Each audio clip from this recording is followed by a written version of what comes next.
So on this Kia Sportage 2015 134 refrigerant 550, since it's quite hot outside right now, we're gonna say that at 16 psi for this vehicle and only 200 psi on the high side right now, we're gonna say this vehicle is low on refrigerant. The complaint is poor cooling.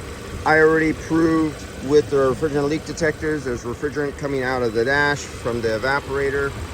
Right now we have roughly a 60 degree, 70 degree drop. If you look right here, I'm taking the temperature of the line coming out of the compressor, and I'm taking the temperature that's going into the condenser and the one going into the out of the condenser. So I got a 70 degree drop, temperature drop. But that's with a low refrigerant charge, 70 degree drop. Actually, let me bring it up out of the, oh shit, I'm gonna burn my hand. I burnt my hand going down there. It's hot as hell. This is sitting in the sun, hot day. So we're gonna fill this back up and we're gonna see what the discharge temperature, if it changes, and we're gonna see if the difference, the temperature drop across the condenser. As you can see, it's a 70 degree drop. The temperature discharging the compressor going into the condenser is 180 degrees.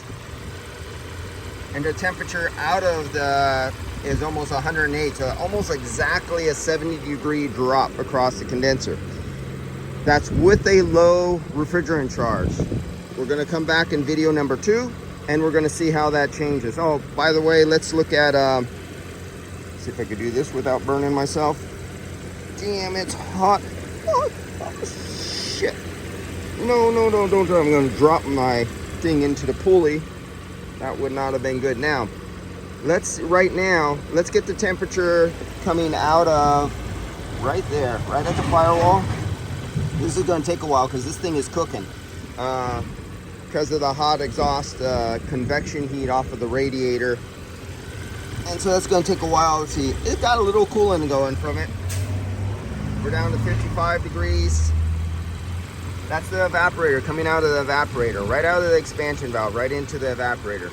It's actually a few degrees cooler than that because that sensor is so hot and all the mass of the plastic is so hot by being down here that it's up a few degrees.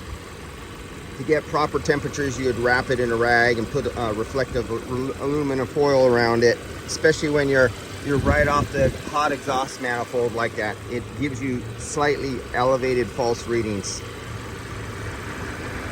Okay, so we're gonna say 55 degrees coming out of the evaporator with this low charge. So let's come back and take a look at this on video number 2.